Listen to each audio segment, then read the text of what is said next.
A aula hoje é sobre modelos atômicos. Nós vimos desde o início, lá na nossa primeira aula, que foi presencial, nós vimos aquelas ideias, né? Aqueles pensadores gregos que pensaram sobre a origem da matéria, que a matéria ela deveria ter o quê? Uma parte indivisível, que quanto mais você dividisse, ia chegar a um ponto que você não ia mais conseguir dividir, certo? Essa ideia dos gregos estavam erradas? Não, não estavam totalmente erradas, certo? Mas pelo nível de tecnologia que eles tinham naquela época, não é? Que era praticamente zero, não tinha como você ter uma certeza de como seria essa função, esse esquema do átomo. E a gente vai ver no decorrer desta aula que essa ideia de átomo, ela sempre foi evoluindo e ainda está evoluindo. Nós até hoje não refutamos nenhuma ideia anterior, nós só melhoramos aquele modelo. Aqui mesmo na capa nós conseguimos ver os 5 modelos atômicos que foram sendo evoluídos um do outro, um a partir do outro, certo? Então é bem tranquilo, essa questão de modelo atômico é só historinhas, certo? Ó, como eu falei, como eu já havia falado, já tinha falado na última aula, essa ideia de modelos atômicos, ela vem desde a antiguidade. Os gregos, principalmente, eles sempre pensaram na origem de tudo. Os grandes filósofos daquela época, né? A gente viu que naquela época surgiu, além da teoria do atomismo, surgiu a teoria dos 4 elementos, certo? E a gente viu que a teoria do atomismo ela é aceita até hoje. O que é que eles diziam que era um átomo? Eles falavam que se você pega qualquer matéria e você começa a dividir essa matéria até um momento que essa matéria não vai conseguir se dividir mais. Ou seja, se eu pego uma pedra, começo a dividir essa pedra vai sendo dividida em pedaços cada vez menores, certo? Até o momento que vai chegar que esse pedaço vai ser tão pequeno, mas tão pequeno, que eu não vou mais conseguir dividir esse pedaço, certo? Esse pedaço ficou indivisível. Então, a essa partícula indivisível, eles deram o nome de átomo, certo? Que átomo é a menor partícula indivisível que vai formar o quê? A matéria. Essa teoria do atomismo, ela foi proposta por dois filósofos, né? Leucipo de Mileto e o seu discípulo Demócrito, certo? A teoria do atomismo, além de falar aquilo, né, que você dividir uma matéria até o ponto que ela não vai conseguir mais se dividir, ela dizia outras coisas também, né? Por exemplo, Leucipo ele afirmava que o universo ele era infinito, certo? Hoje em dia a gente consegue ter essa ideia que o universo é infinito, que o universo ainda está em expansão, para falar a verdade.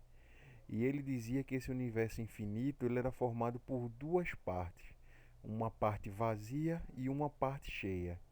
Essa parte vazia que ele diz é o espaço que tem entre a matéria, certo? Quando você vai no universo, no cosmos, no espaço sideral, você tem os planetas, as estrelas, todos os corpos celestes, né?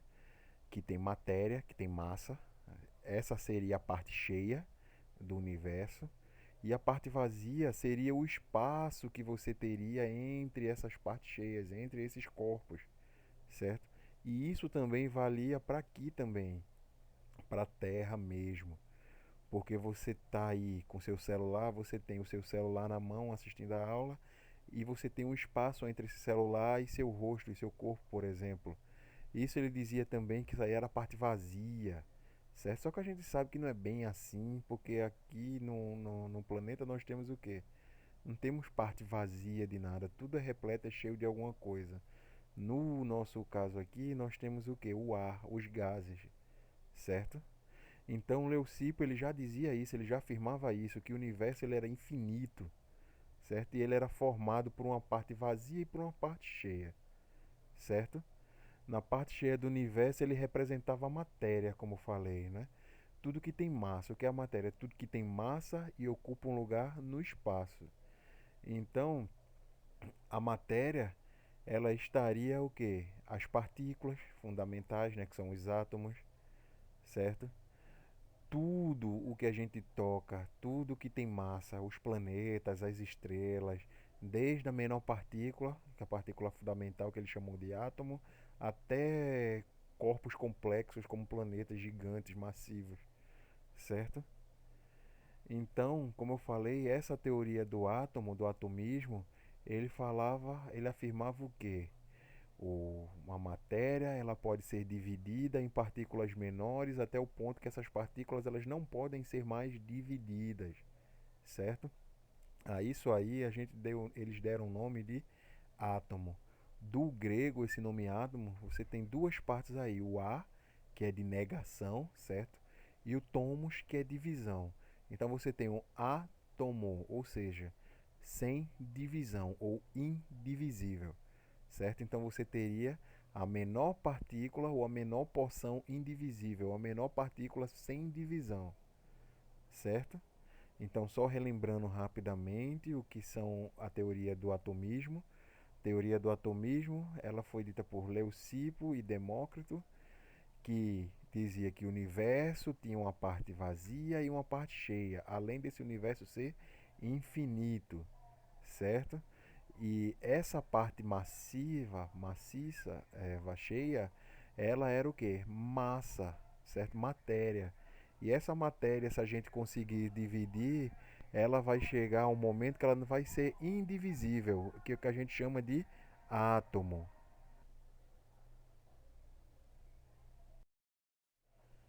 Mas esse modelo atômico dos gregos, ele foi aceito por muito tempo, certo? Muito tempo mesmo.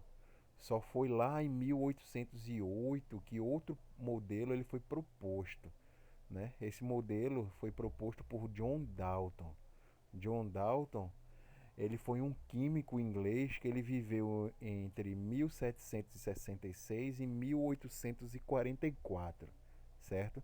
Ele publicou esse modelo atômico novo num livro intitulado Novo Sistema de Filosofia Química, certo? E essa teoria dele era totalmente fundamentada, principalmente nos seus trabalhos que ele tinha feito anteriormente sobre a atmosfera, certo? Sobre a composição dos gases da atmosfera, sobre a mistura gasosa, sobre a capacidade que os gases têm de se dissolver em água, por exemplo. Mas esse modelo atômico de Dalton, ele desmereceu o modelo atômico dos gregos? Não. A gente vai perceber que esse modelo atômico, ele sempre vai evoluindo. Nunca vai sendo negado nenhuma proposta da que foi dada no modelo atômico anterior. Você sempre vai acrescentando alguma informação a mais e melhorando aquele modelo, certo?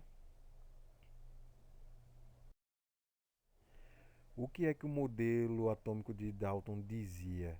Esse modelo atômico de Dalton vocês conhecem lá do ensino médio, certo? O que é que ele falava? O que é que o primeiro modelo científico? Isso é bem importante salientar aqui.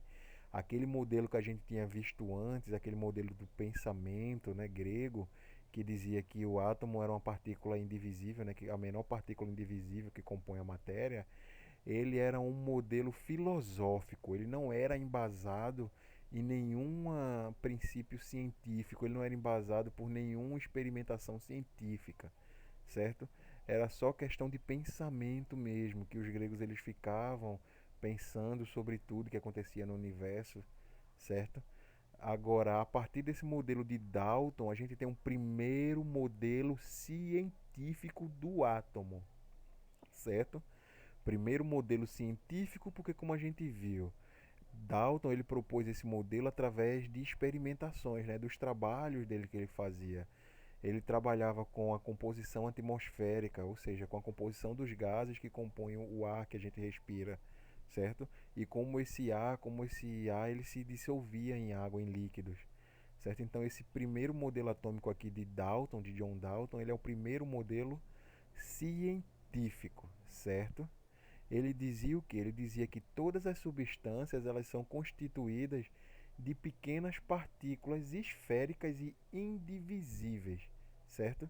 E também elas seriam indestrutíveis, que ele chamou de átomo. Se a gente for ver, for observar essa definição do modelo atômico de Dalton, ela é bem parecida com a definição do modelo atômico dos gregos, certo? Os gregos eles diziam que não era um modelo científico, logo relembrando vocês. O que é que eles diziam? Eles diziam que toda a matéria era constituída por uma pequena partícula indivisível, que eles chamaram de átomo, certo? Dalton ele não falou tanta coisa a mais assim não. Ele dizia, ele continuou afirmando que toda substância, né, toda matéria era composta por quê? Por pequenas partículas. Só qual que foi que ele acrescentou? Que essas partículas elas seriam esféricas, indivisíveis e indestrutíveis, certo? Que é aquele modelo de bola de bilhar, né? Aquela bola de sinuca que a gente fala. Então era bem parecido com isso aí. Ou seja, ele não mudou tanto aquela concepção dos gregos, né, sobre a questão do modelo atômico, certo? Ele continua afirmando que é a menor partícula que constitui a matéria, só que essa partícula ela seria esférica, indivisível e indestrutível. Indivisível ou indestrutível os gregos também já falavam, né? Porque eles falavam que o átomo era a menor partícula indivisível, se era indivisível, também seria indestrutível. Que se pudesse dividir, de novo não seria indivisível, certo? Então a única coisa que ele acrescentou de fato foi que o átomo ele seria esférico, certo? Aí como eu falei, mas como foi que ele propôs esse modelo atômico, né? Porque querendo ou não, o modelo atômico é científico, mas ele é bem simples até, certo? Mas esse modelo atômico dele ele foi proposto, como eu falei, né? Através de estudos que ele fazia sobre a composição do ar, sobre a composição atmosférica da localidade que ele morava, né? Dalton ele colheu centenas de amostras de ar de vários lugares diferentes lá da Inglaterra, né? Ele pegou ar de montanhas, ele pegou ar de vales, ele pegou ar de cidades, do campo, né? E ele viu que o ar basicamente ele possui a mesma composição, certo? Mesmo que você vá no alto de uma montanha, né? Quanto maior a altitude, menor vai ser a concentração de oxigênio. Você vai ter um ar rarefeito, por exemplo, mas essa composição desse ar, ela não vai ser diferente da composição atômica do ar que você vai encontrar na cidade, que você vai encontrar no campo, certo? A composição básica do ar não vai ser diferente, não, vai ser basicamente a mesma coisa. Agora, com pouco ou com um pouco mais de oxigênio, mas ainda vai ser a mesma coisa, certo?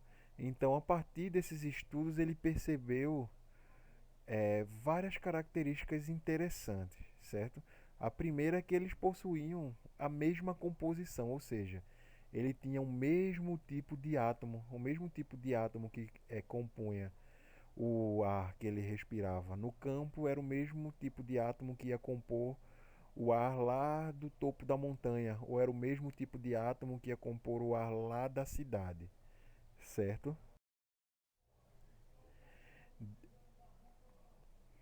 Mas quais foram as contribuições desse modelo atômico de Dalton, desse estudo de Dalton que levou ele a propor esse modelo atômico, né, da esfera maciça, indivisível e indestrutível, certo? Ó, a gente viu que ele trabalhava com a composição dos gases da atmosfera, né? Ele trabalhava, ele estudava para saber do que o ar que a gente respirava era composto, né? Quais eram os átomos. Ele pensava naquela época que os gases, né, que compunham o ar que a gente respirava, eles ficavam, por exemplo, o oxigênio todo junto, o dióxido de carbono ficavam todos juntos, certo? Tudo junto, agarradinho, por ser do mesmo elemento, né? Só que ele viu que, por exemplo, o dióxido de carbono, que é o CO2, e o oxigênio, né, que é o O2, mesmo com pesos diferentes, é, eles se misturavam, certo? Porque ele acreditava que, por exemplo, o oxigênio ficava junto com o oxigênio e o dióxido de carbono ficava junto com o dióxido de carbono, né, que é o CO2. Porque a gente viu naquela primeira aula, né, do que era um elemento químico, que os átomos, para ser considerado do mesmo elemento, ele tem características iguais, certo? Como, por exemplo, o peso desse átomo, né? A massa atômica. Então, ó, ele acreditava que pelo oxigênio ter o mesmo peso, esses átomos ficariam juntos, certo? Na atmosfera. E pelo dióxido de carbono ser mais pesado, porque concordam, vejam, o oxigênio só tem dois átomos de oxigênio. Quem é mais pesado? O dióxido de carbono, além de ter dois átomos de oxigênio, tem um átomo de carbono. Então tem um átomo a mais. Então, teoricamente, né, que é fato, né, o dióxido de carbono é um gás um pouco mais pesado em relação à massa do que o oxigênio, certo? Então, o que é que ela acreditava? Que o dióxido de carbono, CO2, ele ficaria, por exemplo, abaixo do oxigênio, todo concentrado lá, e o oxigênio ficariam junto um pouco acima porque eles tinham pesos diferentes. Só que ele viu que não era assim, né, que acontecia na atmosfera. Ele via que o quê? Que mesmo com peso diferentes, esses gases eles se misturavam, certo? Eles se misturavam. Então ele achou estranho isso aí. Por que os gases se misturavam? Mesmo tendo pesos diferentes. Então ele começou a pensar sobre isso. E pensando sobre essas descobertas dele, ele postulou o seguinte, né? Ele postulou exatamente isso. Ó. As partículas de um gás, elas não se repelem, ou seja, elas não repelem a de outro gás, mas elas repelem apenas as de sua própria espécie, ou seja, gases diferentes, ou seja, elementos químicos, átomos diferentes, eles não vão se repelir, eles vão se misturar, certo? Que você tem aí uma mistura, ok? Só que os gases iguais, eles vão se repelir, certo? E a gente vai ver no decorrer das aulas que a gente vai ver que a gente tem átomos que são eletropositivos e eletronegativos, certo? Então, quanto mais eletronegativos, por exemplo, eles vão se repelir, certo? Os opostos eles vão se atrair e os iguais eles vão se repelir, certo? Então, ó, os gases, ele postulou que os gases que eram iguais, eles iam se repelir, que eram do mesmo tipo de átomo. E os gases que eram diferentes, eles iam se misturar.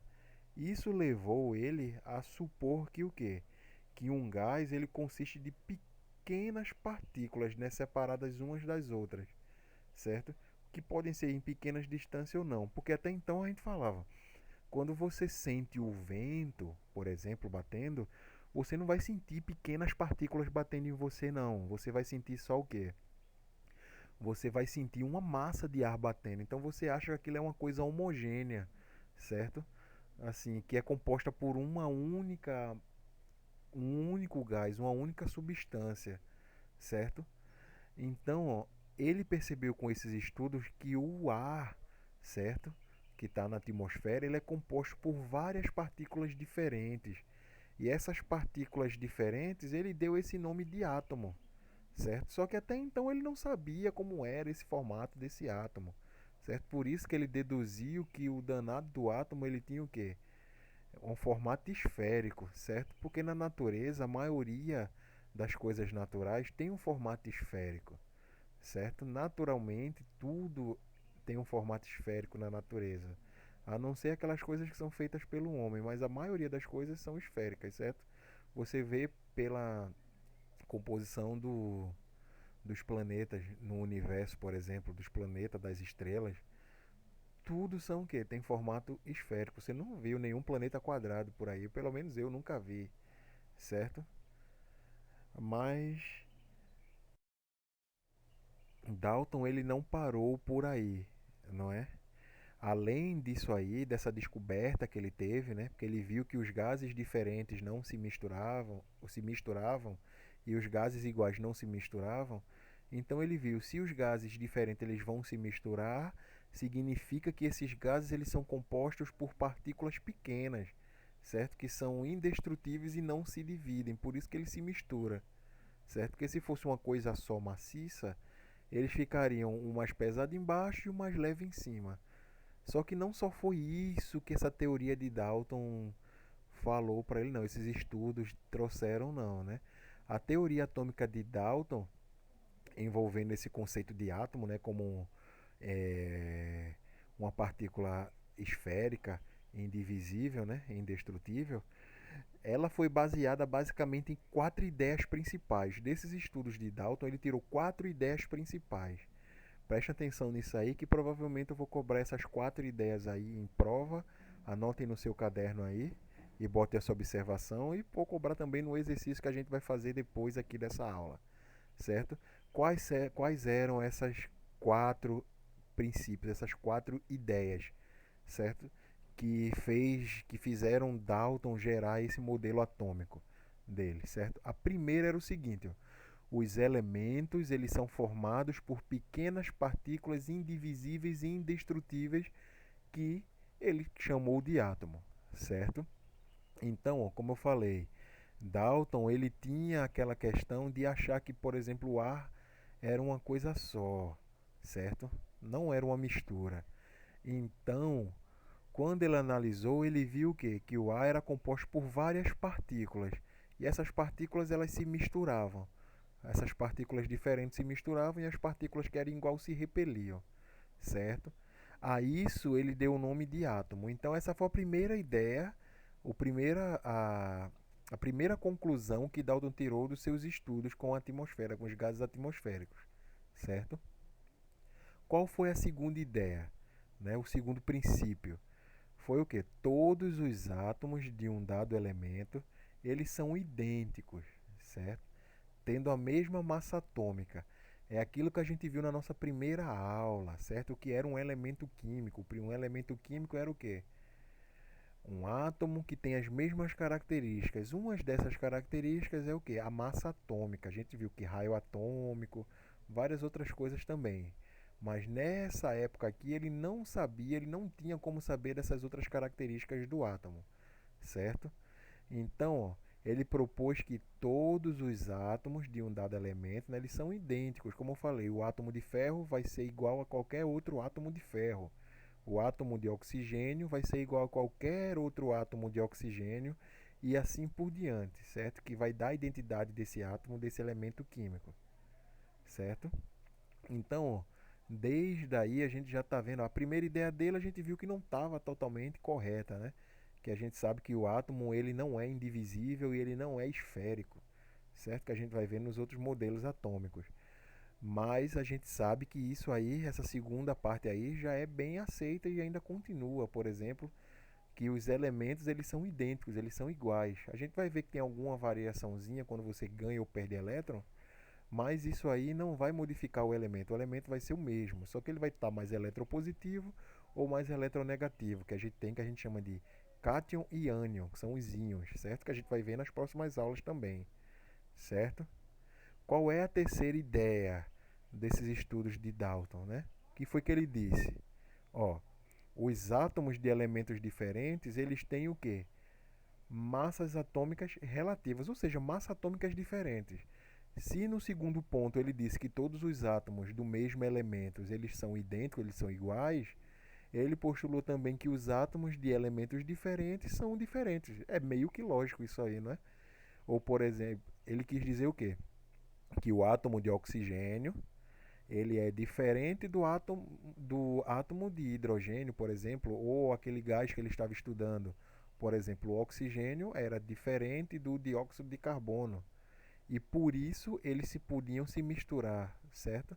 Que ele falou que antes que os átomos iguais eles se repeliam e os átomos diferentes eles se agrupavam, se misturavam, certo? Então, ó, o terceiro ponto é o que? Os átomos dos elementos diferentes têm massas atômicas relativas, ou seja, têm massas atômicas diferentes, certo?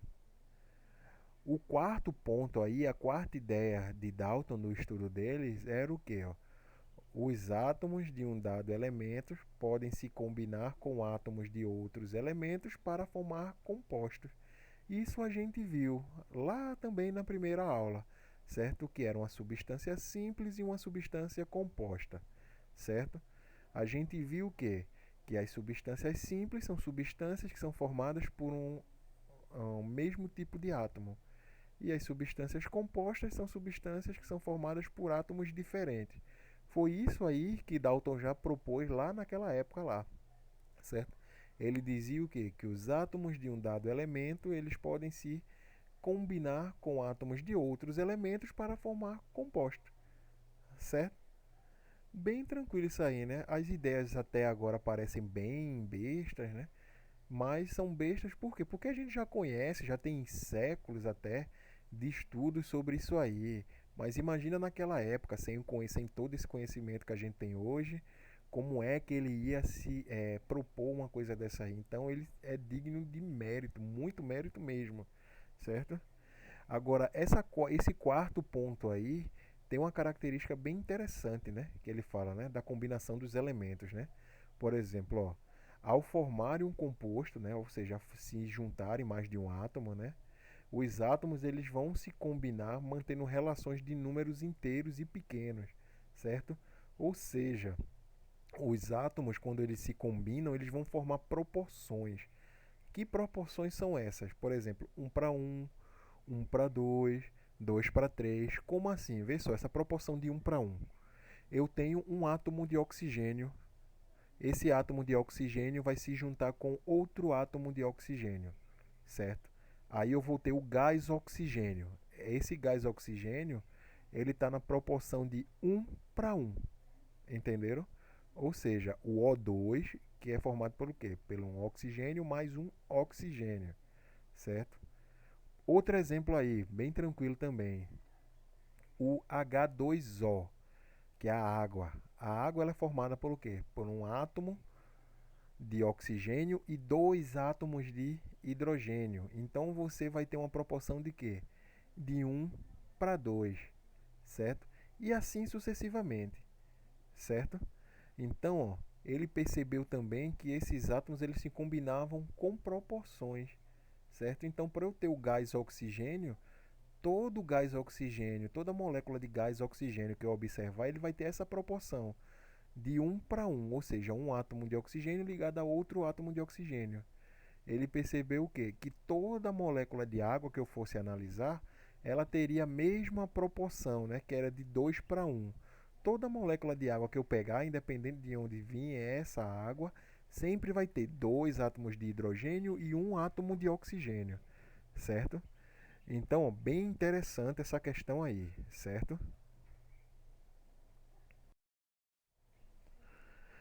Esse modelo atômico parou por aí, né? Estagnou?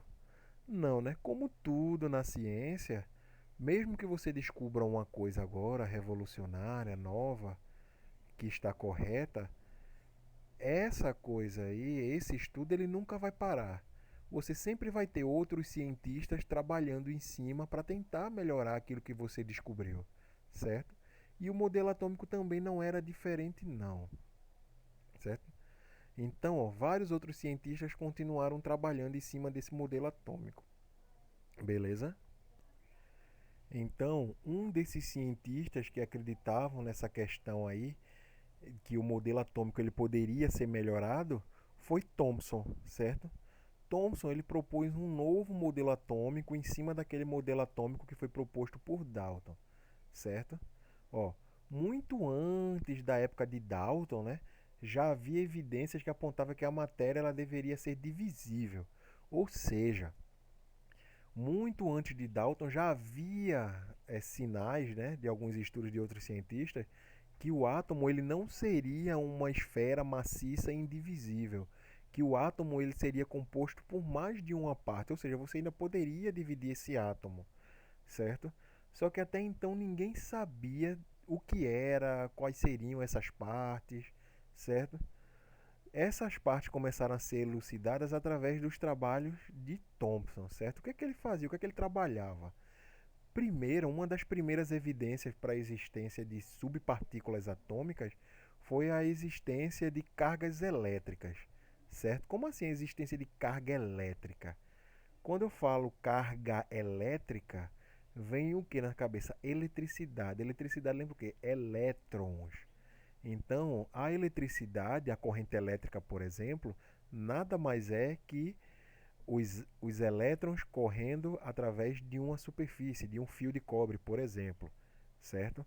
Então, já tinha evidências de corrente elétrica, de eletricidade geradas a partir de substratos, o que a gente chama de eletricidade estática, certo?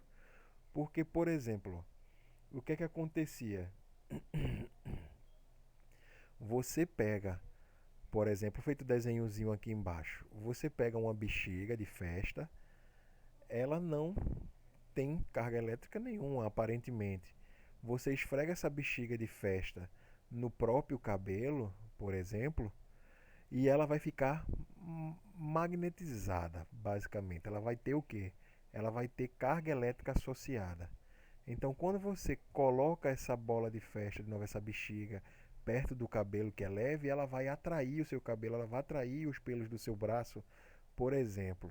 Isso indica o quê? Isso indica que tem carga elétrica ali associada, certo? Esse fenômeno ele já era conhecido desde a Grécia Antiga, né? Quando os gregos eles pegavam pedaços de âmbar, né? Âmbar, para quem não sabe, é a seiva de uma planta. O que é a seiva de uma planta? Quando você pega uma planta, você corta uma planta, ela vai derramar o que a gente chama de leite, por exemplo, né? Popularmente de leite.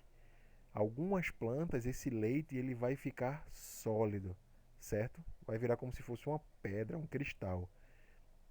E essa seiva, ela se fossiliza facilmente, né? Ela vira um fóssil facilmente. E esses fósseis a gente chama de âmbar, certo? E ele tem a consistência como se fosse de um vidro, como se fosse de um acrílico, para falar a verdade. Então, ó, os gregos eles pegavam esse âmbar e esfregavam nas roupas, por exemplo, ou no cabelo, certo? E eles quando colocavam esse âmbar perto da palha, a palha era agarrada, né? Era puxada por esse âmbar. Então eles já sabiam que tinha alguma força ali, que essa força fazia essa palha ser atraída. Só que como é que isso funciona, essa questão da eletricidade estática? Ó, aqui do lado direito a gente tem dois desenhos, certo?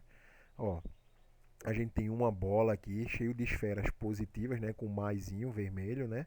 E a gente tem outra bola do lado cheio de esferazinhas azuis com o sinalzinho de negativo, certo? Ou seja, toda matéria ela vai ter cargas elétricas, certo? Essas cargas elétricas é o que a gente conhece hoje como elétrons, certo? Mas até então eles não sabiam o que era. Então, quando você pega uma carga elétrica dessa e esfrega na outra, qual é a tendência a acontecer? Essas cargas opostas elas se atraírem, até fazer o quê? Até ficarem num equilíbrio, certo? Então, ó, quando você esfrega, por exemplo, essa parte que está cheio de bolinha azul, onde tem um monte de bolinha vermelha, anteriormente essa partezinha aqui que está cheio de bolinha azul, ela era negativa, totalmente negativa, e a outra seria o que? Totalmente positiva. Então, se eu esfrego uma bolinha na outra, essa carga positiva vai passar para onde só tem carga negativa e essa carga negativa vai passar só para onde tem carga positiva, certo? E você vai polarizar essa carga. Você vai ficar com um polo positivo e um polo negativo. Então, quando você encosta um polo positivo desse num local onde tem muita carga negativa, ele vai atrair a outra carga, que é o que acontece quando você esfrega quando os gregos esfregavam o âmbar na roupa, você criava o quê? Você criava uma concentração de cargas ali, geralmente de cargas positivas ou cargas negativas.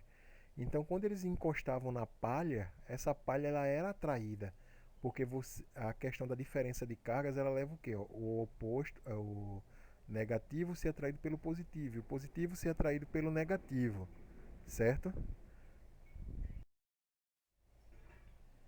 Então, observando esse fenômeno aí, Thomson, né, que ele viveu entre 1856 e 1940, ele percebeu que existiam partículas subatômicas, ou seja, o átomo ele não era uma partícula indivisível esférica, como dizia Dalton, não. Thomson ele disse o quê? Que os átomos eles tinham partículas associadas, não era só uma partícula. Ele conseguiu comprovar com seus estudos, né, que existiam partículas com carga negativa que eram menor do que o átomo propriamente dito. A essas partículas aí com cargas negativas, ele chamou de elétrons, certo? Então Thomson ele é considerado o pai do elétron, porque foi ele que descobriu que o átomo ele não era só uma esfera maciça indivisível. Tinha também naquela composição do átomo cargas elétricas que eram associadas, certo? E Thomson ele sugeria que os elétrons eles ficavam situados, eles ficavam localizados numa parte do átomo que apresentava carga positiva. Ou seja, o que é que ele disse? Que o átomo ele tinha uma carga positiva principal e essa carga positiva principal era recoberta por várias cargas negativas, certo? Porque para as cargas negativas ficarem juntas, unidas, você precisa ter uma carga oposta, certo? Para poder segurar isso aí. Então, ó, a essa carga positiva ele não deu nome, certo? Mas as cargas negativas ele deu o nome de elétrons, certo? Mas ele mudou tanto assim o modelo atômico de Dalton? Mudou até que bastante, certo? Por quê? Ó, esse é o modelo atômico de Thomson que ele propôs. Ó. É o famoso modelo do pudim de ameixas, né? O pudim de passas, certo? Como assim? Vê, o modelo atômico dele surgiu por volta de quê? De 1898, certo? Que foi quando ele propôs esse modelo atômico. Como eu falei, ele dizia que o átomo, ainda ele não desmereceu a ideia de Dalton ainda, ele só acrescentou. Porque Dalton dizia o quê? Que o átomo ele era o quê? Uma esfera maciça e indivisível, certo? Ele continuou dizendo que o átomo era uma esfera maciça e indivisível, só que essa esfera ela tinha carga positiva, certo? E colado nessas esferas aí, nessa esfera positiva, você tinha várias cargas negativas, que ele chamou de quê? De elétrons, certo? Ele se baseou nisso aí por conta daquela questão da eletricidade estática, como eu falei. Ó. Vê esse desenho aqui do lado direito aqui, do slide da gente, né? Você tem uma esfera maciça, né? Com a carga positiva e várias esferas menores com carga negativa. Então, ele imaginou o quê? Se eu pego uma esfera dessa, que tem um monte de carga negativa, e eu esfrego essa esfera em alguma outra superfície, eu posso perder essas cargas negativas ou eu posso ganhar mais cargas negativas, certo?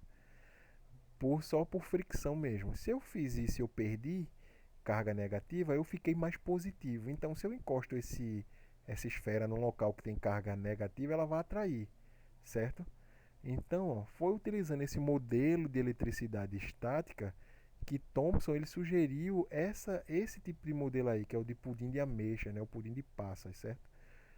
Que você tem o quê? Uma esfera maciça no centro com carga positiva e ao redor dessa esfera maciça aí você tem o quê?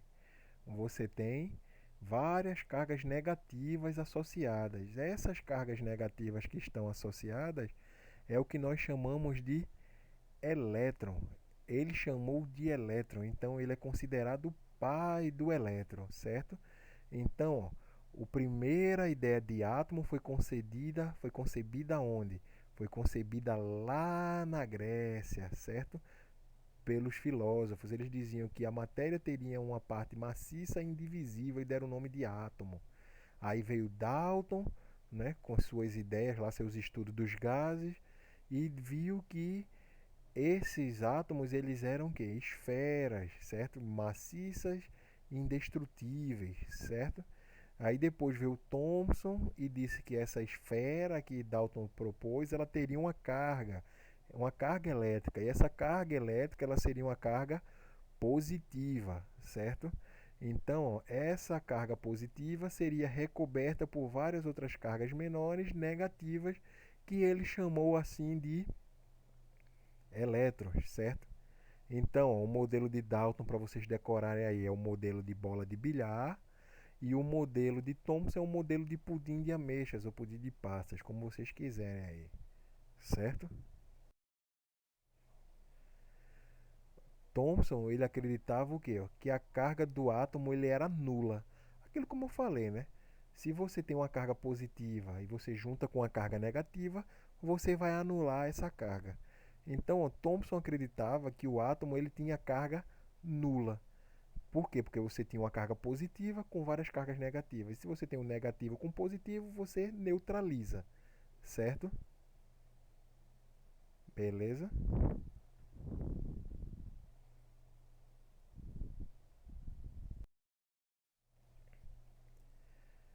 Ainda falando do modelo atômico de Thomson, Thomson ele era professor de física experimental lá na Universidade de Cambridge, certo? E como eu falei, ele ficou considerado, ele é considerado o pai do elétron, né? Pelo fato dele ter descoberto essa partícula, né? Ele descobriu o elétron em 1887, certo? Então faz bastante tempo, certo? Não faz nem tanto tempo assim, né? Para falar a verdade, em questão de história da humanidade, né? Se desenvolveu até rápido essa teoria, até por conta da questão do desenvolvimento das tecnologias que a gente tem para estudar, certo? Ó, as experiências de Thomson elas foram úteis de várias formas, né, na evolução da teoria do atomismo, né, da teoria atômica, certo? E esse modelo que ele propôs, ele substituiu o modelo atômico de Dalton, como a gente viu. Agora, como eu falei, ele não substituiu desmerecendo o modelo atômico do predecessor dele, não. Como eu falei, essas ideias foram trabalhadas em cima de aperfeiçoar esse modelo. A gente vai ver que nenhum desses modelos aí estão totalmente errados, não. Cada um tem seus méritos para a época, certo? Então, como eu falei, Thomson ele não desmereceu o trabalho de Dalton. Dalton dizia que o átomo era o que? Era uma esfera indestrutível, certo? Que era o que? Um modelo de bola de bilhar. Thomson ele continuou mantendo esse princípio aí, essa base de Dalton. Só que, como eu falei, né, ele disse que esse modelo de Dalton, essa esfera maciça aí, ela teria o que? Uma carga, essa carga seria positiva, certo? Só que além dessa carga aí positiva, ela teria várias outras cargas menores negativas aderidas a ela, certo? Que ele chamou de elétron, por isso que ele é considerado o pai do elétron, né? Porque até então ninguém tinha falado dessa característica. A gente viu que mesmo antes de Dalton, alguns pesquisadores já tinham ideia de que esse átomo ele não seria maciço e indivisível, ele teria outras partículas aí, certo? Só que eles não sabiam o que eram. E o que Thomson fez não está errado, não. O elétron é aceito até hoje. A gente sabe que existem partículas com cargas negativas e que essas partículas são chamadas de elétrons, certo? Mas como eu falei, esse modelo atômico ele vem evoluindo a partir do tempo e ele ainda vai continuar evoluindo. Depois do modelo atômico de Thomson, a gente vem com os modelos atômicos de Rutherford, né? Aquele modelo atômico que a gente conhece, o modelo atômico de Rutherford-Bohr, certo? Em 1910, Rutherford, né, que era esse pesquisador, que ele viveu entre 1871 e 1937, certo? Ele estudava a trajetória de partículas, certo? E a interação entre a radiação alfa e os materiais, certo? Nessa ocasião, ele detectou que havia uma limitação no modelo atômico apresentado por Thomson. E a gente vai ver qual foi essa limitação, porque veio, ele trabalhava irradiando energia, radiação, né, em superfícies, certo? E pelo modelo atômico de Thomson, o átomo ele seria maciço, né? Teria uma carga positiva maciça no centro e várias esferas negativas coladas ao redor.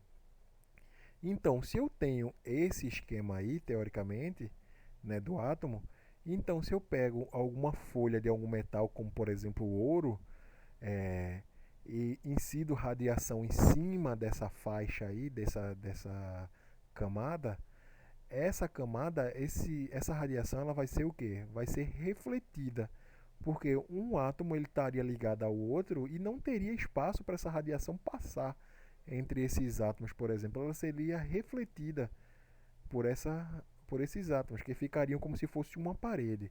Então, Rutherford ele fez um experimento bem interessante, certo? Qual foi o experimento que Rutherford fez, né? Ele pegou o quê? Ele fez uma câmara metálica, certo? Fechada. E nessa câmara ele colocou o quê? Um pequeno recipiente de chumbo, certo?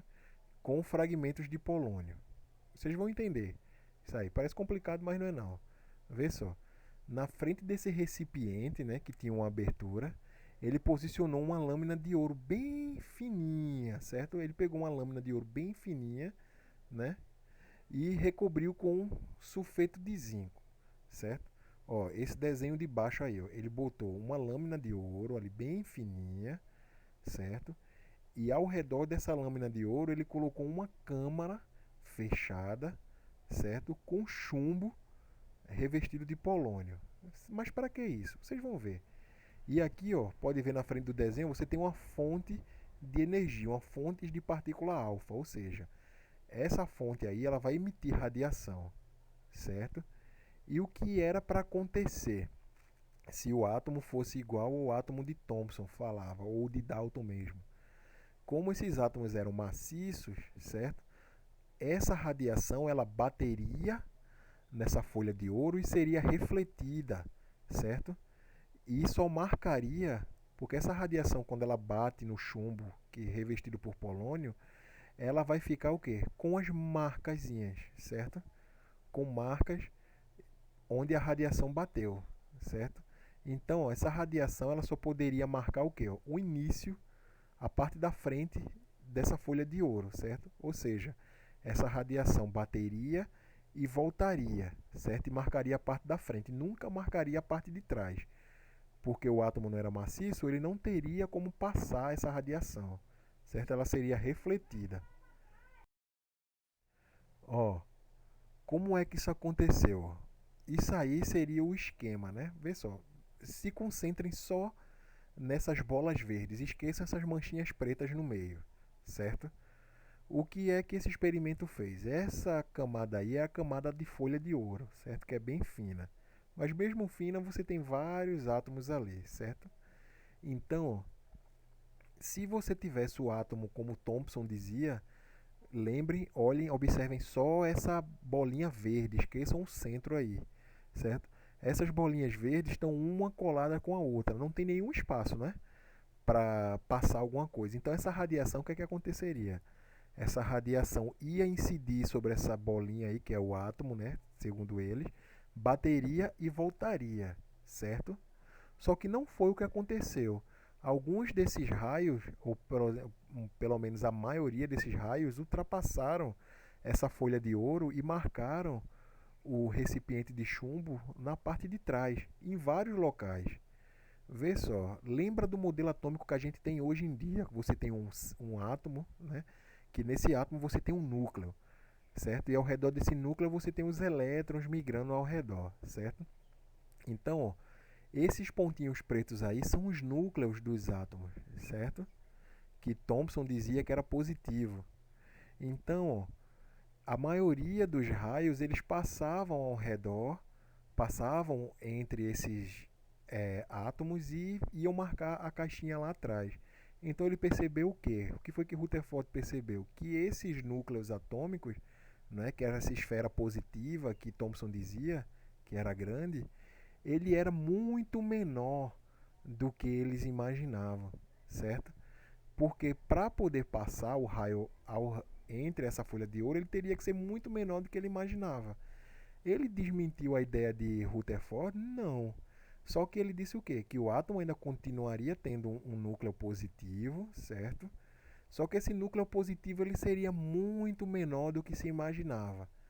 Por isso a radiação, os raios de radiação passavam direto no experimento. E só alguns eram refletidos, certo? Beleza, parece complicado, mas não é tão complicado não. Ele fez o quê? Botou uma folha de ouro com um material bem fino e incidiu radiação em cima. Se o modelo de Thomson tivesse correto, essa radiação seria refletida totalmente. Só que não foi o que aconteceu. Essa radiação ela simplesmente foi o quê? Só uma pequena parte foi refletida e a grande maioria passou direto, certo?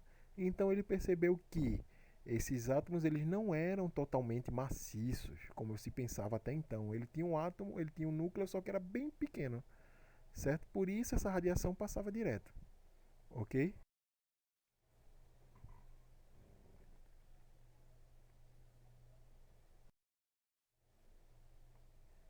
Então, ó, quais foram as conclusões de Rutherford desse experimento? Ele concluiu que havia o quê? Muitos espaços vazios nesses átomos, né? E que o centro do átomo era muito menor considerando o diâmetro do átomo.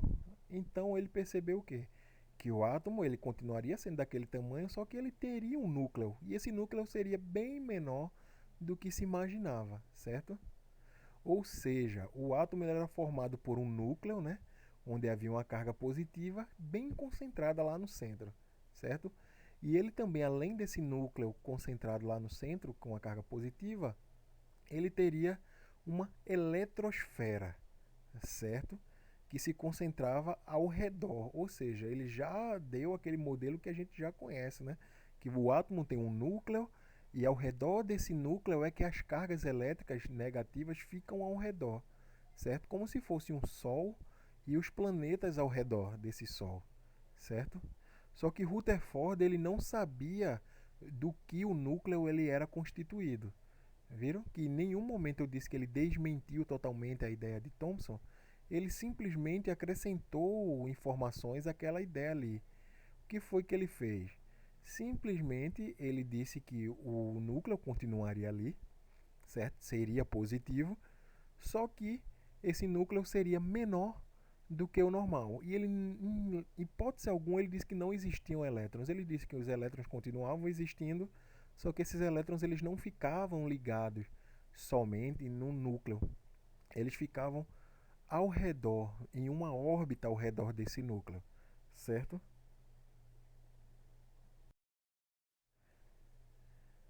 Então, esse modelo atômico de Rutherford, ele foi apresentado lá em 1911, certo? E ele sugeria, como eu falei, né, que o átomo ele apresentava um aspecto de um sistema planetário. O sistema planetário você não tem o Sol no centro, né, e os planetas ao redor, em órbita. Ele usou esse mesmo esquema para apresentar como seria o átomo dele, certo? Você tinha um núcleo, que até então ele não sabia qual era a composição desse núcleo, ele só sabia que esse núcleo ele tinha carga elétrica positiva, certo? Em nenhum momento ele falou que o núcleo era constituído por outras partes, certo? Então ele falou que tinha um núcleo que era pequeno e positivo, ficava no centro do átomo. E ao redor desse núcleo você tinha partículas menores ainda com cargas negativas, que Thomson chamou de quê? De elétrons.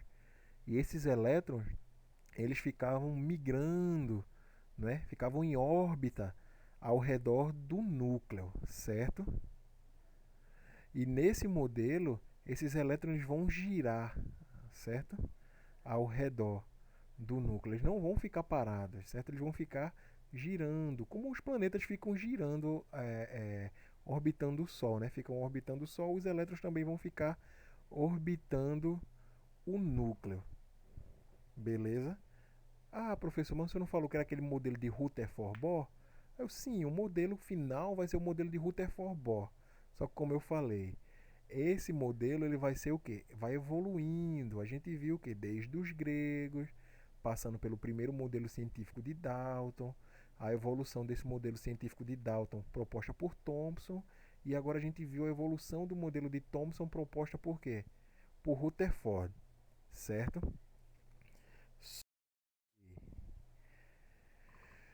Rutherford, ele conheceu um cara chamado Bohr. Bohr era um físico dinamarquês, certo? Ele viveu entre 1885 até 1962. E foi Bohr que deu continuidade ao trabalho que foi desenvolvido por Rutherford, certo?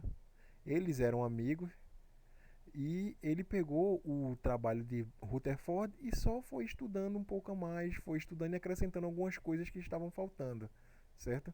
Ele preencheu algumas lacunas que existiam na teoria atômica que foi proposta por Rutherford, certo? Em nenhum momento eu falei de novo que ele desmentiu.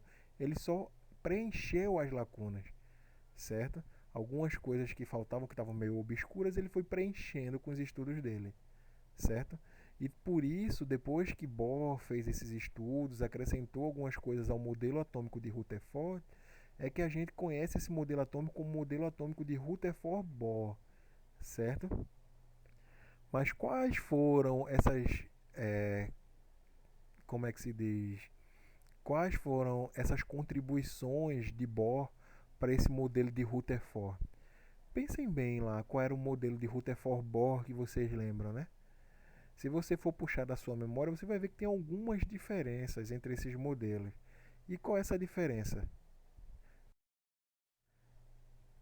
Essa diferença ela é baseada na questão do núcleo, certo? Porque Rutherford ele falava o quê? Que o núcleo era pequeno, tinha carga positiva, só que ele não falava o que era composto esse núcleo, certo? E já foi aí que Bohr entrou, certo? Nessa questão não só do núcleo, como a questão dos elétrons migrarem ao redor, certo? Ó, Bohr havia conhecido Rutherford num laboratório da Universidade de Cambridge, certo? Que Bohr e Rutherford terminou levando ele para a Universidade de Manchester, onde eles passaram a trabalhar juntos, certo? Eles fizeram uma parceria aí e começaram a trabalhar junto, partilhar conhecimento, certo? E foi Bohr que explicou como se comportava o átomo de hidrogênio, porque o átomo de hidrogênio é um átomo mais simples, né? Você tem um próton, um nêutron e um elétron. Então, se você vai pegar se você vai estudar um átomo, você vai estudar o átomo mais simples. E a partir desse modelo mais simples, você vai propor uma teoria mais complexa para os outros átomos, certo? Então, Bohr ele conseguiu explicar como se comportava o átomo de hidrogênio, certo?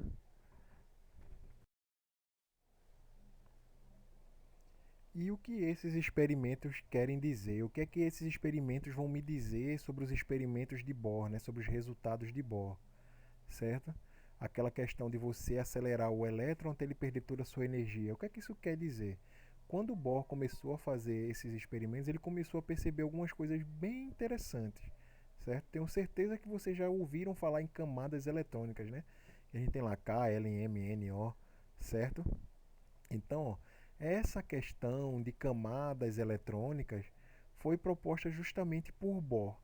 Como Bohr estava trabalhando com a questão de energia do elétron em relação ao núcleo, ele percebeu o quê? Que quanto mais energia tem um elétron, mais distante esse elétron fica do núcleo, certo?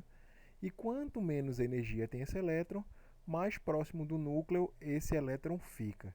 Então, ó, um átomo ele tem vários elétrons, concordam? Com exceção do hidrogênio, né, que só tem um. Mas enfim. E vocês concordam que quanto mais elétrons um átomo tem, esses elétrons vão ter a mesma carga elétrica, vai ter a mesma energia? Não, né? Todos os elétrons vão ter energias diferentes, certo? Aqueles elétrons que têm a mesma energia, eles ficam numa órbita. Quem tem mais energia fica numa órbita mais afastada do núcleo e quem tem menos energia fica numa órbita mais próxima do núcleo, certo? Então, ó, ele percebeu que os elétrons vão formar essas órbitas, certo? Que ele chamou de estados estacionários. E cada órbita dessa tem um nível de energia, certo? E esse nível de energia ele é chamado de camada eletrônica, certo? Então, esse postulado de Bohr ele obteve 4 princípios. E lembrando aí para vocês, anotem esses 4 princípios aí que eu vou perguntar também, certo? Na prova e também vou perguntar no exercício que a gente vai fazer depois dessa aula aqui, certo? Quais foram esses 4 princípios? O primeiro, ó, a quantização da energia atômica, certo? Ou seja, cada elétron ele apresenta uma quantidade específica de energia, que era o que eu falei. Cada elétron vai ter uma energia, pode ser mais ou pode ser menos, certo? Todos os elétrons de um átomo nunca vai ter a mesma energia, certo? Cada elétron vai ter uma energia diferente. Por isso você vai formar o quê? Órbitas diferentes, ou seja, camadas eletrônicas diferentes, certo? Qual é o segundo princípio? Ó, cada elétron possui uma órbita, certo? E essas órbitas elas são chamadas de estados estacionários. É o que eu falei, ó, em relação ao primeiro princípio ali, ó. Cada elétron não vai ter uma energia. Se cada elétron vai ter uma energia, ele vai orbitar ao redor do núcleo do átomo em posições diferentes, certo? Essas posições que eles ficam orbitando o átomo a gente chama de estado estacionário, certo? Qual é o terceiro postulado de Bohr? Ó, quando consome energia, o nível de energia do elétron aumenta. Por outro lado, ela também diminui quando o elétron produz energia. É aquela questão, ó. Vê esse desenho aqui do lado, ó. A gente está vendo essa manchinha vermelha que é o núcleo, né? E a gente está vendo logo depois dela essas bolinhas azuis aí, ó. Nessa primeira camada, a camada K, a gente tem duas bolinhas azuis. Significa que esse átomo, que esse elétron, ele tem pouquíssima energia, que ele está o mais próximo do núcleo possível, certo? O que ele quis dizer nesse terceiro postulado aí de Bohr? Que, por exemplo, esse elétron que tem pouca energia, se você adicionar energia nesse elétron, ou seja, se ele consome energia, esse elétron vai ter mais energia, então ele vai deixar de ficar nessa camada aí mais próxima do núcleo e ele vai pular para uma camada mais distante do núcleo, certo? Ou seja, ele vai passar de um nível. E a partir do momento que esse elétron ele perde essa energia que ele consumiu, ele vai voltar a ter a energia original dele. Então ele não tem energia mais suficiente para se manter na camada mais externa. Então o que é que ele faz? Ele volta para a camada mais interna, certo? Bem tranquilo, né? Ó, o que é que diz também, ó, o postulado de Bohr nessa quarta aí, ó, nesse quarto postulado aí, ó, que esses níveis de energias, ou seja, essas camadas eletrônicas, têm um número determinado e são designados pelas letras, né? Ele deu nome a essas camadas. Ele percebeu que só tinham quantas? Ó? Uma, duas, três, quatro, cinco, seis, sete camadas, certo? Ou seja, os elétrons eles só se distribuíam em até no máximo sete camadas diferentes, certo? Dependendo da quantidade de elétrons que você tiver no átomo. E a essas camadas, em relação aos níveis de energia, ele deu o nome de letras, certo? Ele nomeou com letras. A camada que está mais próxima do núcleo, ele deu o nome de camada K, que é a camada onde os elétrons têm menos energia, porque ela está mais próxima do núcleo, certo? Quanto mais energia o elétron tem, ele vai pulando de camada. Por exemplo, depois da camada K, nós temos a camada L. Depois da camada L, nós temos a camada M. Depois da camada M, nós temos a camada N. Depois da camada N, nós temos a camada O. Depois da O, nós vamos ter a camada P. E depois da camada P, nós vamos ter a camada Q, certo? Que é a última camada. Lembrando que nem todos os átomos vão ter todas essas camadas, não, certo? Eles podem ter no máximo essas sete camadas, mas nem todos têm. Por exemplo, o hidrogênio, ele só tem, que é o átomo mais simples que a gente conhece, ele só tem um elétron. Se ele só tem um elétron, ele só vai precisar ter quantas camadas? Uma. Qual é a camada? A camada K, certo? Então, ó, nem todos os átomos eles vão ter todas essas camadas não, certo?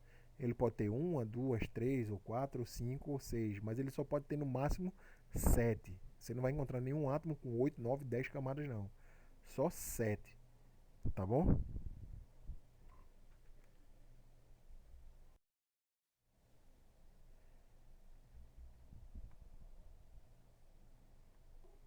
Então, ó, a gente viu o que, ó, que o modelo atômico de Bohr, né, ele só contribuiu com algumas coisas com o modelo atômico de Rutherford. Por exemplo, a gente não viu ele falando diretamente do núcleo, a gente viu que ele trabalhou com a questão dos elétrons, né? Rutherford ele não especificou onde é que esses elétrons ficavam, ele só falou que esses elétrons ficavam em órbita ao núcleo. E Bohr disse que não era bem assim, né? Que esses elétrons eles ficavam o quê? Ao redor do núcleo, mas em órbitas pré-definidas, e essas órbitas eram definidas através da energia que esses elétrons tinham, certo? Quanto mais energia, mais distante ficariam esses elétrons, e quanto menos energia, mais próximo do núcleo ficavam esses elétrons. E ele disse o quê? Ele postulou o quê? Que esses níveis de energia, eles a gente chamava de camadas eletrônicas, certo?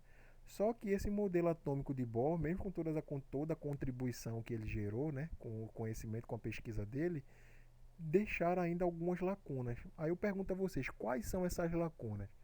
Pensem um pouquinho aí. O que foi mexido até agora e o que é que vocês acham que está faltando aí, ó, nesse modelo?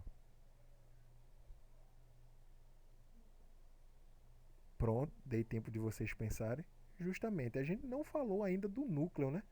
A gente só falou que o núcleo era positivo e era pequeno.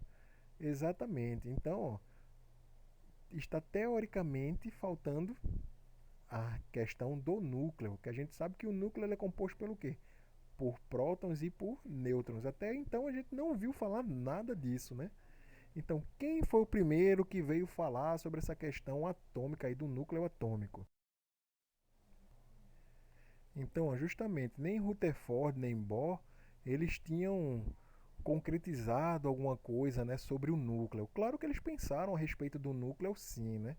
Inclusive, a existência de partículas dentro do núcleo já tinha sido até sugerida por Rutherford lá na década de 20, certo? Mas, por exemplo, o nêutron, que é a primeira partícula do núcleo que foi descoberta, né, foi descoberta em 1932, certo?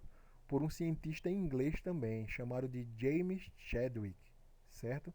Ele comprovou quando ele estava estudando radioatividade, certo? Então, ó, em 1932 foi descoberta a primeira partícula que que compunha um núcleo, que era o quê? O nêutron. E a gente sabe que o nêutron tem carga neutra, não tem carga elétrica, certo? E só que a gente sabe que o núcleo ele tem carga o quê? Positiva. Então, ó, além de ter essa carga neutra, não é? O núcleo do átomo também vai ter cargas positivas. E essas cargas positivas a gente chama de quê? De prótons, certo? Porque se não tivesse essa carga positiva, o elétron não ficaria aderido, né? Migrando ao redor do núcleo, porque é justamente a questão da atração entre as cargas elétricas que vai fazer esses elétrons ficarem migrando ao redor do núcleo, tá bem?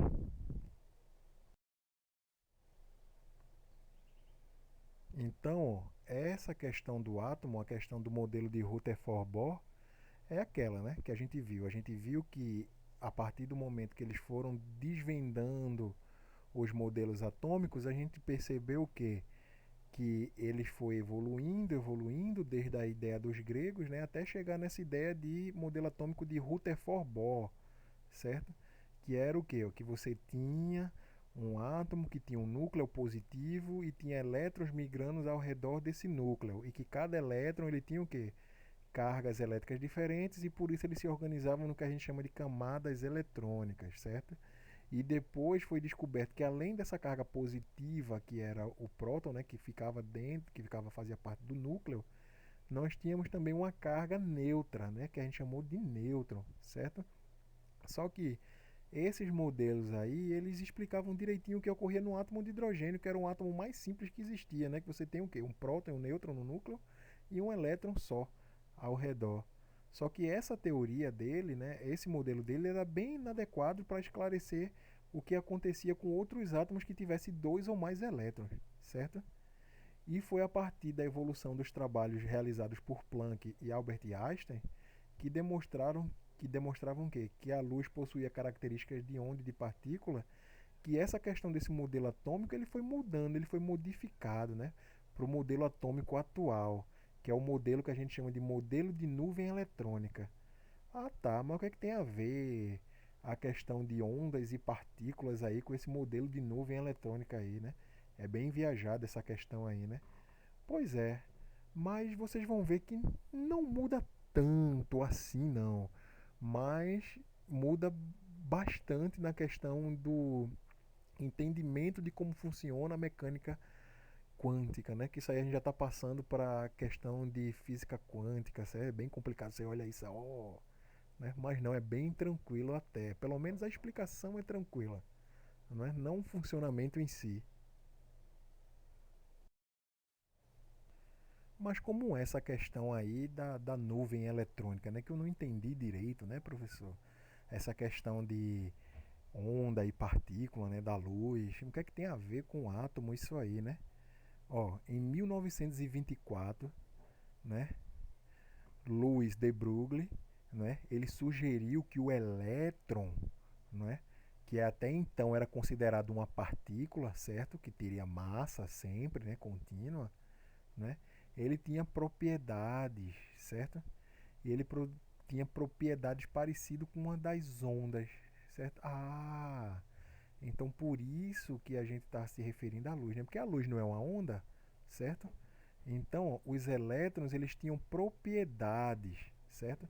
Propriedades essas que eram parecidas com a propriedade da luz, certo? E quais eram essas propriedades? A questão da dualidade onda-partícula. Mas como assim? É exatamente isso que você está ouvindo. Dualidade, ou seja, você pode ser duas coisas. Esse elétron, ora ele era partícula e ora ele pode ser onda, ou seja, ora ele pode ser energia. Ou seja, o elétron ele fica migrando, transitando entre esses dois estados aí. Ó. Ora esse elétron ele é uma partícula, né? Ele possui massa e ocupa um lugar no espaço, e ora ele é energia, ou seja, ele é onda, certo? Por isso que a gente fala do princípio da dualidade hora onda-partícula, né? Então, o que é um elétron, né? Ele é uma onda ou ele é uma partícula? Isso depende muito do momento, certo? Às vezes ele vai ser uma partícula, outras vezes ele vai ser o quê? Onda, certo? Então, o que é que isso vai influenciar no modelo atômico que a gente conhece, por exemplo, né? Como é que isso vai influenciar? O que é que vai mudar nesse modelo atômico que a gente viu de Rutherford Bohr, né? Que era aquele modelo atômico com núcleo composto por prótons e nêutrons e uma eletrosfera composta por elétrons migrando direitinho ali naquela órbita ao redor do núcleo, né? Nos níveis de energia bem certinho ali, né? Como é que isso vai mudar? Como é que isso muda esse conhecimento? Então, como é que isso aí muda a questão do modelo atômico que a gente tem, né? O que é esse modelo de nuvem eletrônica que eu não vi até agora, professor, nenhum desenho dele. Mas porque eu quero primeiro que vocês entendam a questão da dualidade onda-partícula, né? Como eu falei, ó, lá em 1924, de Broglie, ele sugeriu que todo elétron em movimento ele está associado a uma onda característica, ou seja, todo elétron que está em movimento, ora ele pode ser onda ora ele pode ser partícula, certo? Aí eu digo, veja só, quando o elétron está em forma de partícula, ou seja, tem massa, você consegue dizer onde esse elétron está, você consegue apontar onde esse elétron está, certo? Quando esse elétron é uma onda, ou seja, é energia, você não consegue apontar onde essa energia está naquele determinado momento, certo? Porque energia é uma coisa esparsa, é uma coisa que você não consegue descrever com as propriedades da matéria propriamente dito, certo? Porque é uma energia, não é matéria. Então, se um elétron ele se comporta como onda, como é possível especificar, né? A posição de cada onda num determinado instante. Então, se ele é uma onda, como é que eu vou determinar onde é que esse elétron está naquele local ali, ao redor do átomo? Não tem como determinar onde é que esse elétron está, certo? Então, ó, não tem como dizer exatamente onde é que o elétron vai estar em cada posição. Então, quando eu tenho aquele modelo de Rutherford Bohr, que eu tenho os elétrons lá bem desenhadinho naquele determinado local, naquele determinado momento, eu não tenho como dizer que isso é verdadeiro, porque o elétron, basicamente, ele vai se comportar como onda, certo? Mais até do que como partícula, como energia.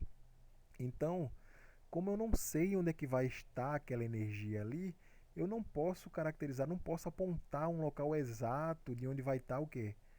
O elétron. Eu só posso apontar uma região onde ele pode aparecer naquele momento, né? Quando ele deixar de ser onda e se transformar em partícula de novo, certo? Então, ó, foi em 1926 também, ó, que Schrödinger ele desenvolveu uma equação que permitia determinar a probabilidade de encontrar um elétron em cada região, com aquilo que eu tinha falado, né? Você não sabe exatamente onde aquele elétron vai estar, certo? Então, você tem essa equação de Schrödinger que você vai determinar aproximadamente a região onde aquele elétron ele pode aparecer, só que não necessariamente ele vai aparecer num ponto específico daquela região, certo? Então, ó, se eu tenho um átomo com mais de um elétron, eu não consigo apontar exatamente onde é que vai estar. Então, eu não posso fazer aquele modelo bonitinho, né? Com um monte de pontinhos assim, especificando onde é que vai estar. Esse elétron está na camada K, esse está na camada L, e assim sucessivamente, certo? Então, ó, o que eu posso fazer é encher de pontos aquelas regiões, pontos prováveis onde esses elétrons vão aparecer, certo? Então, ó, Então esse modelo atômico ele fica bem poluído na questão de pontos, né? Que você não sabe onde é que vai estar aquele elétron naquele momento, então você vai marcar todos os pontos onde aquele elétron pode aparecer em um determinado momento. Então, ó, isso forma uma característica de nuvem, fica parecendo uma nuvem, certo? Por isso que o modelo é caracterizado, é chamado de modelo de nuvem eletrônica, certo? Então, ó, é isso que a gente pode ver aqui nesse desenho aí, ó, que eu estava mostrando. Você no centro aí, ó, embaixo você tem um núcleo, certo? Que você vai ter os prótons e os nêutrons, que continua tendo os prótons e os nêutrons, certo? E ao redor você vai ter uma nuvem eletrônica, ou seja, você tem um monte de pontos aí que são locais prováveis onde esse elétron ele vai aparecer num determinado momento, que é uma coisa que você não pode determinar, certo? Se fosse o modelo antigo, eu poderia apontar especificamente onde estaria cada elétron desse. Então, ó, o desenho aí do átomo ele ficaria bem menos poluído, né? Mas como eu não consigo apontar exatamente, não é, onde está esse elétron, eu tenho que apontar todos os locais prováveis. Por isso eu formo essa região ao redor do núcleo como se fosse uma nuvem eletrônica. Então, ó, nesse modelo de nuvem eletrônica, os elétrons dos átomos eles vão se mover de modo desconhecido. A gente não sabe como é que esses átomos vão se mover, esses elétrons vão se mover, certo?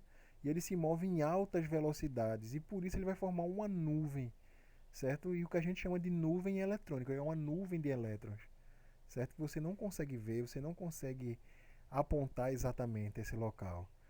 Então, essa nuvem eletrônica, a gente pode observar no desenho aqui que ela é bem mais densa, ela tem uma quantidade muito maior, mais próxima do núcleo, né? Que é onde é mais provável encontrar os elétrons, certo? E ela tem bem menos densa no local que é mais distante do núcleo, que é menos provável de se encontrar elétrons, certo? Então fica essa questão aí, da questão do modelo atual, né, que é o modelo que a gente utiliza hoje em dia, que é o modelo de nuvem eletrônica. Então vamos fazer agora uma retrospectivazinha de todos os modelos, né? Primeiro a gente tem o modelo teórico dos gregos, né, que dizia o quê? Que o átomo era uma menor partícula indivisível que compunha a matéria, né? Esse era um modelo filosófico. Aí a partir daí veio o primeiro modelo que o primeiro modelo científico, que foi o de John Dalton. Né? Dalton dizia o quê? Que o átomo era uma esfera maciça, indivisível, indestrutível, certo? Feita uma bola de bilhar, certo? Depois desse modelo, ele evoluiu para o modelo de Thomson, que o modelo de Thomson dizia o quê? Que o átomo era sim uma esfera maciça, indivisível, só que essa esfera ela tinha uma carga elétrica associada. E essa carga elétrica ela tinha carga positiva, certo? E ao redor dessa esfera com carga positiva, você tinha várias cargas negativas ao redor, que ele chamou de elétrons. Então, por isso, Thomson é considerado o pai do elétron, certo? Depois daí veio o que? Rutherford com o experimentozinho dele lá da folha de ouro, e ele percebeu o que? Que esse núcleo ele não era tão grande quanto Thomson dizia, né? Esse núcleo era bem pequeno, né? Era positivo e era bem pequeno. E esses elétrons eles não ficavam colados no núcleo, e sim eles ficavam ao redor dos elétrons como se fossem planetas ao redor de uma estrela, certo? E depois, para complementar esse pensamento de Rutherford, veio Bohr, né, com a contribuição dele muito importante na questão da distribuição dos elétrons, né, que ele determinou que cada elétron tinha uma quantidade de energia diferente, e essas energias elas determinavam o local onde esses elétrons iam ficar rodeando o núcleo, né? Qual iam ser as suas órbitas, certo? Então, esses elétrons aí, essas órbitas aí, ele chamou de quê? Estados estacionários, ou seja, as camadas eletrônicas, certo? Que a gente viu que pode ter no máximo 7 camadas, certo? E cada camada dessa vai ter um número de elétrons que podem ficar em cada camada, certo? Então, quanto mais energia tinha um elétron, mais distante do núcleo ele ficava na camada mais distante do núcleo. Quanto menos energia tinha um elétron, mais próximo do núcleo ele ficava, certo? E nesse modelo de Rutherford-Bohr também foi proposto que o núcleo ele não tinha só o próton, né, que era a carga positiva. Ele, além do próton, ele tinha um nêutron, certo? Que compunha o quê? O núcleo do átomo. Então, o modelo de Rutherford-Bohr, você tem o quê? Um modelo atômico que você tem um núcleo que é composto por prótons e nêutrons e elétrons que ficam migrando ao redor desse núcleo em várias órbitas diferentes, certo? Só que esses elétrons até então eram considerados partículas, que a gente conseguiria determinar onde essas partículas iam estar, certo? E foi a partir do momento que se começou a desenvolver os trabalhos de dualidade onda-partícula, essa questão de mecânica quântica, certo? Foi que se percebeu que o elétron, na maioria das vezes, ele se comportava como onda, ou seja, como energia, certo? Então, você não tem como dizer onde é que essa energia vai estar em um determinado momento. Por não conseguir dizer onde é que está essa energia, foi que Schrödinger ele desenvolveu uma equação onde você conseguiria mapear os locais prováveis onde esses elétrons iam se encontrar, certo? Então, os elétrons eles ficavam espaçados, você marca todos os locais que os elétrons podem estar. Então você tem um modelo como se fosse uma nuvem de elétrons, certo? Que você não sabe exatamente o local que ele vai estar. Então você marca todos os locais possíveis e prováveis que eles vão aparecer, certo? Esse modelo é o que a gente chama de modelo atômico atual ou modelo de nuvem eletrônica, que é o modelo mais novo que tem e o que mais utilizado, certo? Então eu quero que vocês assistam essa aula direitinho, vocês relembrem tudinho, vocês vão anotando essas características principais de cada modelo atômico desse, desde os gregos até o modelo de nuvem eletrônica. Peguem essas partes principais e anotem, certo? Na próxima aula vou fazer uma revisão, vou trazer exercícios para vocês com todos esses assuntos que a gente viu, porque na outra aula nós vamos ter o que? A prova, certo? Então, ó, nós vamos ter essa aula agora e na próxima aula vai ser só aula para tirar dúvidas, para responder mais exercícios, certo? Para a gente poder fazer a prova. E eu adianto a vocês, fiquem tranquilos, a prova vai ser bem tranquila, não precisa nenhum desespero. E como eu sempre falo, mesmo que não dê para assistir agora, assista num momento que seja mais provável, dê mais certo para vocês estudar, que o filho esteja dormindo, ou que seja. E a qualquer momento vocês podem me mandar mensagem no privado para tirar dúvida, que eu sempre vou tirar dúvida de vocês, tá bom? Assim que eu ver as mensagens com as dúvidas, eu vou sempre responder. Beleza?